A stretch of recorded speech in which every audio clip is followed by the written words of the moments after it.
I'm standing in the lunch line at Belmont High. The pretty girl in front of me is waiting for a burrito. I'm getting a burger and a cup full of fries. I can smell the perfume on the girl, white shoulders, I think. Her hair is long and brown, and she is donning a cheerleader sweater and skirt. I think it's Kelly Dotson, but I've never been this close before.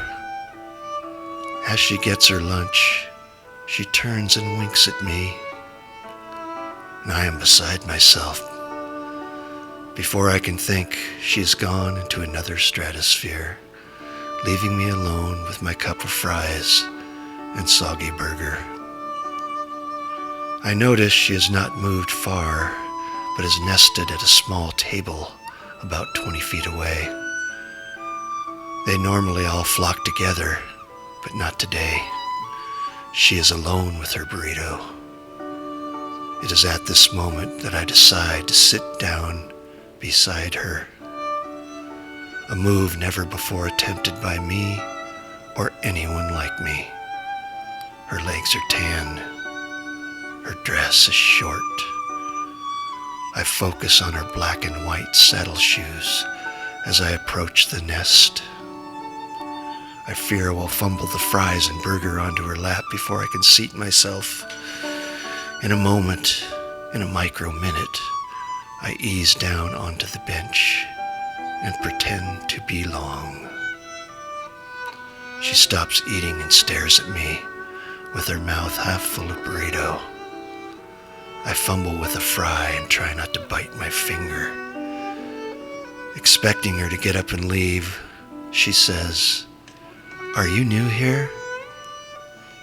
In a split second, I have to decide, lie or tell the truth. If I'm new, then maybe a small drop of mercy.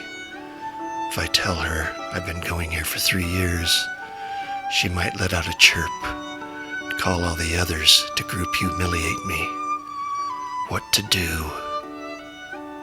I lie. I just moved here from California. Wow, she said, California? Do you know any movie stars? Plenty, I said. That sounds awesome. My name is Alexandria. My friends call me Andy. Thinking on my feet, I tell her my name is Tom. She looks at me in silence, as if waiting for me to talk. And then I realize she's sizing me up, like shopping for a new flavor of lip gloss.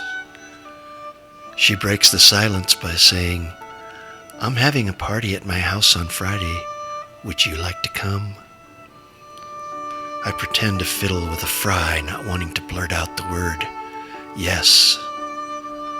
Before I can answer, she grabs my hand and writes her phone number on my palm. She has trouble getting the ink to start for the sweat on my skin. All the while I'm thinking, she's touching me. I focus on her mouth and pretend that it's an everyday occurrence. Finishing, she leans over and kisses me on the cheek and says, "Welcome to Belmont." Enamored by her touch and the smell of her skin, she abruptly rises and says, "Call me later and we'll chat." And she glides away to assemble with the other birds in the flock. Sitting there with the sun on my face, a feeling washes over me like Christmas morning, birthdays, and puppy breath. Flying with the birds is much different than being earthbound.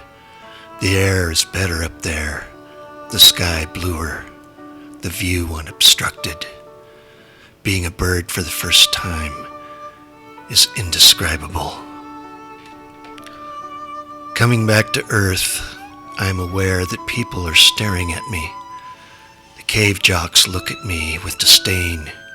The casual herd is waiting for my arms to fall off. And the birds that are high in the trees are preening each other and paying no attention at all. I couldn't wait for the day to end so I could race home and watch the clock until enough time had passed for me to make the call without seeming too eager. But an eager beaver I was. The writing on my hand was nearly melted away when the clock turned 7.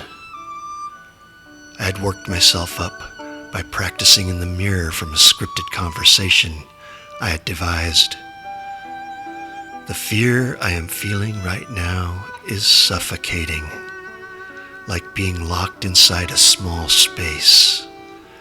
The air is heavy and it's hard to breathe, like having your teeth drilled and the Novocaine starts to wear off. You want to scream, but the dentist has his hand in your mouth. He might notice your eyes are tearing up, but he is busy looking down the blouse of his ripe assistant. It's then you learn to control fear and harness it. That is what I'm feeling as I make the call.